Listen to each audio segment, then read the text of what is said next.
Hello everybody, and welcome. So I'm going to do a day one recap of the Paradox Remixed Grand Campaign Senate proceedings. As you may or may not be aware, Paradox has launched a grand campaign. They're going to play Crusader Kings, EU4, Hoi, and then Stellaris. And they're going to do these in sequence, and they're going to allow players to vote on how the devs who are going to be playing the game are going to play. So we, the players, will make up the Senate, which will have to be voting on these important matters of state and policy. So naturally, we've been forming political parties. So this was announced about 4 hours ago or something. I uploaded my first video on it about 3.5 hours ago. And I'm going to do a couple of recaps as we go through the event. Not every day, definitely, but occasionally. And I will be leading, hopefully, one of the parties. The parties are not being officially formed until next Monday, but a lot of canvassing has taken place. And as you can see, lots of manifestos and things have been created. So I thought I would give you a quick talk through the current parties. If you're a true Count Christo fan, you will of course join the Peace and Prosperity Party. You may know, back in the old days, people on stream always used to refer to me as a pacifist. Well, I've decided to embrace that. So we are the Peace and Prosperity Party, P&P. We back the idea that the nation should grow in wealth and influence through ways other necessarily than war. We should be able to accomplish great things without stooping to such lows. Bear in mind that this document is entirely unofficial. I have made this along with help from other people making their parties. It's just so people know what the parties might look like.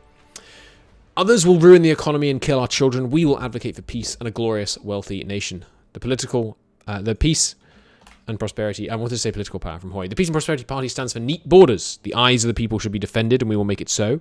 The internal politics of the party will be fair and transparent. A triumvirate will be elected by its members, guiding the party on the path to wealth. We also have a manifesto. Here is our manifesto. It's only 2 pages long at the moment. We'll get the details in later, but for now, I think this pretty much says it all. We're about the cash in the Peace and Prosperity Party. Next, there is the People's Party, shortened to PP. These guys want to respect democracy, and they want to spread democracy across the world by force, if necessary. We have an uneasy alliance with them. We respect their commitment to the people, but their use of force is a little over the top, but we'll see. Next up, there is what is currently the most powerful party. This one seems to have the most people who are leaning towards becoming members of it, the Imperial Party. My ancestors are smiling on me, Imperials. Can you say the same? They cannot. These guys are crazy. They're jingoistic. They're all about violence and conquest. We do not like them. They do, however, we being the people at Peace and Prosperity Party, of course. They do, however, have an excellent manifesto. Let me zoom into this a bit for you. You can pause and take a read if you would like. They also have Latin. I respect that. Our manifesto will get fleshed out in the fullness of time, but you have to respect such a nice-looking manifesto, honestly. Next up, we have the Border Party of the Divine Snack. These guys want to build a snack of a tiny little line of provinces circumnavigating the globe. They're basically insane, but they are open to cooperating with people who are willing to build the snack. They're going for Border.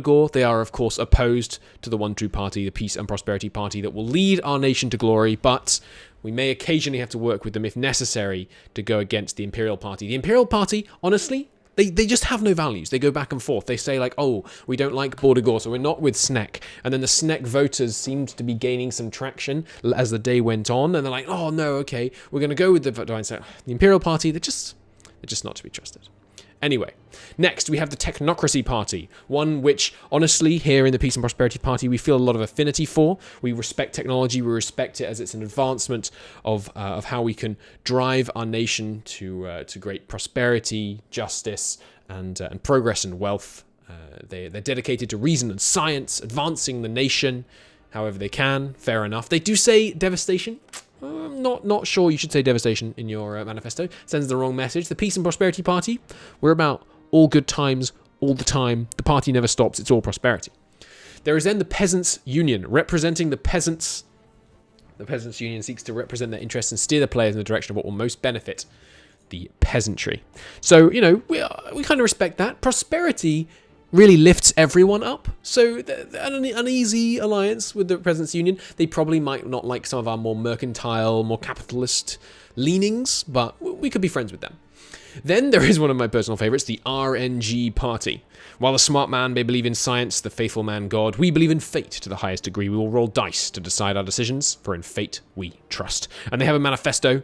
I won't read all of it to you here, but they don't like weighted randomness. They like true randomness. They just keep trusting the RNG, which, you know, fair enough. They're going to be a bit of a wild card, throwing things out all over the place, so we'll see how that goes.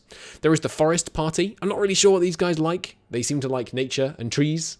There is the Office of the Chancellor. This was founded by someone whose nickname in Discord is literally Emperor Palpatine, so we'll see how that goes. There is the Megaport Party and the Religious Party. These ones have been slightly less active on the Discord, so I know less about them. Those are the parties. Now, because the E4 community... the Paradox community is amazing. We also have this.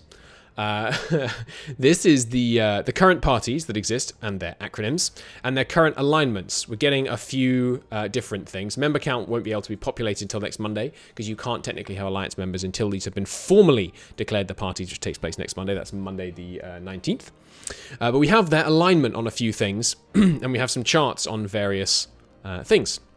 So peace and prosperity, we're against expansion, and we're pro-religion versus technology. It's a scale from -10 to... pro-technology versus religion. It's a scale from -10 to +10. -10 being maximally technological, +10 being maximally religious. Maybe we should flip the order of those. Or the creator of this, I shouldn't give myself credit. This was created by... I put it in here. Yuri is the best. It's a presumably a... What's it called? Doki Doki reference. So they've got these alignments of the different things. Some of these are unconfirmed. It's all these things are all unofficial. They're all just being thrown together so we can get a visualization of what the political landscape is like.